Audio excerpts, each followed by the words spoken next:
반갑습니다. 사랑하는 성도 여러분, 오늘도 주님 은혜 안에서 복된 하루가 되기를 바랍니다. 기도합시다. 하나님, 오늘도 저희들이 말씀 앞에 섭니다. 말씀을 깨달을 수 있는 마음, 또 말씀을 믿음으로 받게 하여 주시고, 또 말씀대로 순종할 수 있는 힘을 허락하여 주시옵소서. 예수님 이름으로 기도합니다. 아멘. 네, 오늘 말씀은 이사야서 10장 5절에서 19절 말씀입니다. 아수르 사람은 화 있을진저 그는 내 진노의 막대기요 그 손에 몽둥이는 내 분노라. 내가 그를 보내어 경건하지 아니한 나라를 치게 하며 내가 그에게 명령하여 나를 노하게 한 백성을 쳐서 탈취하며 노략하게 하며 또 그들을 길거리의 진흙같이 짓밟게 하려니와 그의 뜻은 이같지 아니하며 그의 마음의 생각도 이같지 아니하고 다만 그의 마음은 허다한 나라를 파괴하며 멸절하려 하는도다. 그가 이르기를 내 고관들은 다 왕들이 아니냐. 갈로는 갈그미스와 같지 아니하며 하맛은 아르밧과 같지 아니하며 사마리아는 다메섹과 같지 아니하냐. 내 손이 이미 우상을 섬기는 나라들에 미쳤나니 그들이 조각한 신상들이 예루살렘과 사마리아의 신상들보다 뛰어났느니라. 내가 사마리아와 그의 우상들에게 행함같이 예루살렘과 그의 우상들에게 행하지 못하게 하느냐 하는도다. 그러므로 주께서 주의 일을 시온산과 예루살렘에 다 행하신 후에 아수르 왕의 완악한 마음의 열매와 높은 눈의 자랑을 벌하시리라. 그의 말에 나는 내 손의 힘과 내 지혜로 이 일을 행하였나니 나는 총명한 자라. 열국의 경계선을 걷어치웠고 그들의 재물을 약탈하였으며 또 용감한 자처럼 주위에 거주한 자들을 낮췄으며 내 손으로 열국의 재물을 얻은 것은 새의 보금자리를 갖고 온 세계를 얻은 것은 내버린 알을 주움 같았으나 날개를 치거나 입을 벌리거나 지저귀는 것이 하나도 없었다 하는도다. 도끼가 어찌 찍는 자에게 스스로 자랑하겠으며 톱이 어찌 켜는 자에게 스스로 큰 체하겠느냐. 이는 막대기가 자기를 드는 자를 움직이려 하며 몽둥이가 나무 아닌 사람을 들려함과 같음이로다. 네, 아멘. 여기까지 제가 끝까지는 안 읽었고요. 15절까지 읽었습니다.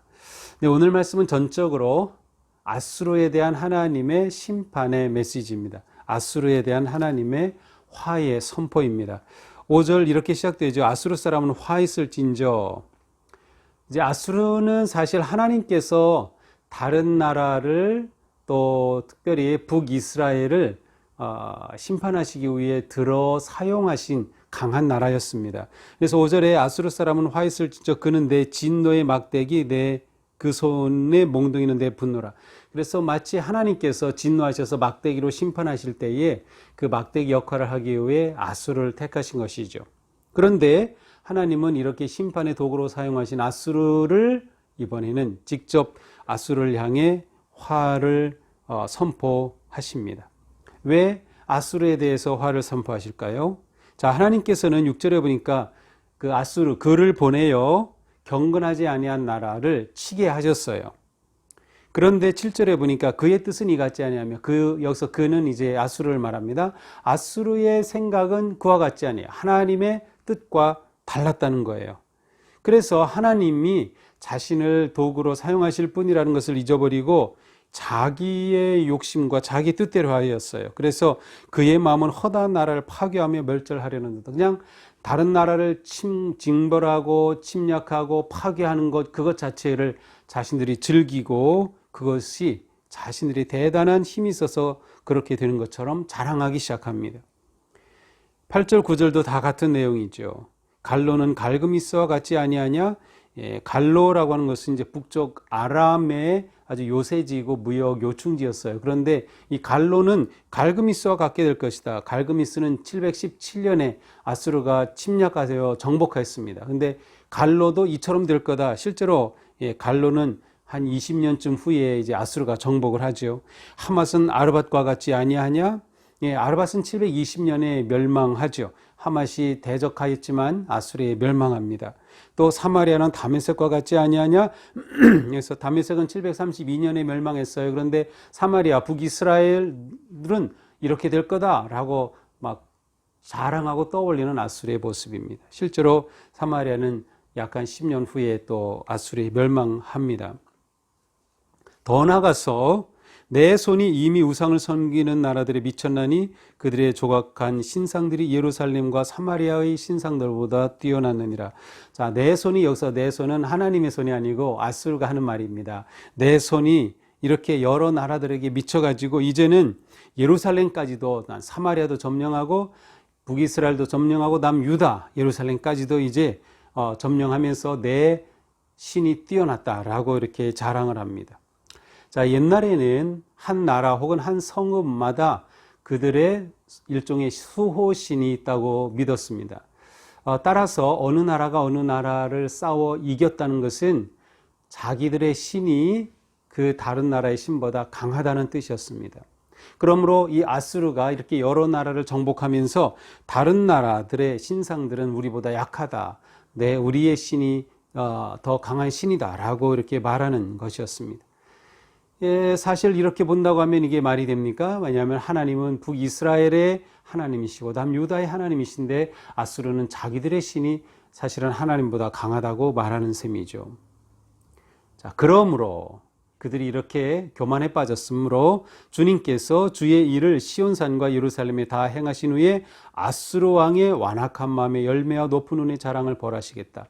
그러므로 하나님께서는 이 아수르를 멸망하시고 벌하시겠다라고 말씀하셔요. 왜냐하면 그들의 완악한 마음과 높은 눈의 자랑 때문이죠. 그러면서 하나님이 말씀하셔요. 하나님께서 그들을 세웠지만 너희가 이렇게 말해? 그러면 나는 너희들을 멸할 수밖에 없다 라고 말씀하시면서 그러므로 주 만군의 여호와께서 살진 자를 파리하게 하시며 16절 이하입니다. 이렇게 심판을 하십니다. 그 위에 나오는 13절부터 15절은 구체적으로 이 아수르가 어떻게 교만한 행동을 하는가를 말해요. 여기 보면 좀 이 문장이 좀 특이합니다. 그의 말에, 여기서 그는 아수르입니다. 그의 말에 나는 내 손의 힘과 내 지혜로 이 일을 행하였나니 나는 총명한 자라. 내 손으로 열국의 재물을 얻은 것은, 자, 여기 보니까 내 이렇게 하죠. 완전히 아수르는 자기중심적인 교만에 빠져 있는 것입니다. 그런데 아수르는 사실 어떤 나라입니까? 15절에 보니까 하나님의 말씀입니다. 15절은 도끼가 어찌 찍는 자에게 스스로 자랑하겠느냐. 하나님은 아수르를 도끼와 같이 들어서 사용하셨을 뿐이에요. 그런데 도끼가 마치 자기가 주인인 것처럼 행세하는 것입니다. 이게 말이 안 되는 것이죠. 또 톱이 켜는 자에게 스스로 큰 체하겠느냐. 톱도 그 주인이 톱으로 일을 하죠. 그런데 그 톱이 마치 자기가 주인인 것처럼 행세할 수 있느냐? 아니라는 거죠. 이 모든 아수르는 하나님의 심판을 위한 도구였을 뿐인데 도구에 불과한 아수르가 마치 자기가 주인인 것처럼 그렇게 교만에 빠진 상황을 말씀하고 있습니다. 자, 그러므로 하나님은 이 아수르를 심판하실 수밖에 없다라고 하는 것이죠. 자, 오늘 말씀을 보면서 일단은 이제 우리 개역개정 성경은 마침표도 없고요, 따옴표도 없고 물음표도 없어요. 이 문장 기호가 하나도 없습니다. 그래서 이게 하나님의 말씀인지 아니면 사람의 말인지 하는 것들이 구분이 잘 안 돼요. 이제 저는 이제 이런 것 때문에 이제 가능하면 세 번역을 함께 보시면 좋겠다. 이제 현대어로 번역된 세 번역을 보시면 거기에는 따옴표로 들어와 있어서 이게 누구의 말인지 구분이 됩니다. 이제 오늘 말씀은 그런 구분이 좀 쉽지 않은 내용이라서 제가 이런 말씀을 드리고요. 또 이제 출퇴근하시면서 또 이렇게 듣는 분은 할 수 없겠지만 혹시 집에서 묵상을 듣는 분들은 이 성경 본문을 펴 놓으시고 이제 읽어보시면서 같이 따라가시면서 들으시면 훨씬 더 이해하기가 쉬우리라 생각을 합니다. 자, 오늘 말씀을 통해 우리가 무엇을 생각해 볼 수 있을까요? 첫째로 하나님은 모든 역사와 열방의 진정한 주인이시다라는 점이죠. 하나님이 역사와 열방의 주인이시다. 그러므로 우리의 기도가 중요하다. 우리의 믿음과 기도가 중요하다. 왜냐하면 우리는 모든 상황 속에서 하나님께 기도함으로 하나님께서 나라도 다스리시고 역사도 이끌어 가시도록 우리가 하나님을 의지할 수 있기 때문이죠. 우리가 나라를 위해 기도하는 것 매우 중요합니다. 그것은 이 나라 하나님의 것입니다 라고 하는 우리의 믿음의 고백이 될 수 있기 때문이죠. 하나님이 역사와 열방의 주인이시다 뿐만 아니라 내 삶, 내 개인의 역사와 내 삶의 주인도 되신다라고 하는 믿음이 매우 중요합니다. 두 번째로 하나님은 교만을 아주 싫어하신다는 걸 알 수 있어요. 하나님이 아수르를 통해서 심판을 하셨는데 아수르를 도구로 사용하신 거죠. 그런데 도구가 도구인 줄 모르고 주인 행세를 하니까 하나님께서 아수르를 또 심판하시겠다고 말씀하십니다. 이 교만은 국가적 교만도 있겠고 오늘 본문처럼 또 개인적인 교만도 있고 어떠한 단체의 교만도 있을 수 있어요. 하나님 앞에 교만은 아주 악한, 하나님께서 받아들이실 수 없는 것이다. 왜냐하면 교만이라는 것은 하나님을 인정하지 않는 것, 그리고 나 중심적이 되는 것이기 때문이죠. 그러므로 우리는 모든 상황에서 내가 교만에 빠지지 않도록 하나님을 더욱 구하고 의지하는 것이 중요하다. 언제나 우리 자신의 한계를 인정하고 우리의 약함을 인정해야 한다는 것이죠. 또한 우리는 모든 일에는 하나님의 계획이 있다는 것을 알 수 있습니다. 아수르의 잘못 가운데 하나는 그들이 그처럼 하나님의 심판의 도구로 사용될 때 그것은 하나님의 계획 때문이었습니다. 그런데 그들은 하나님의 계획은 무시하고 자기 계획으로 했던 것이죠.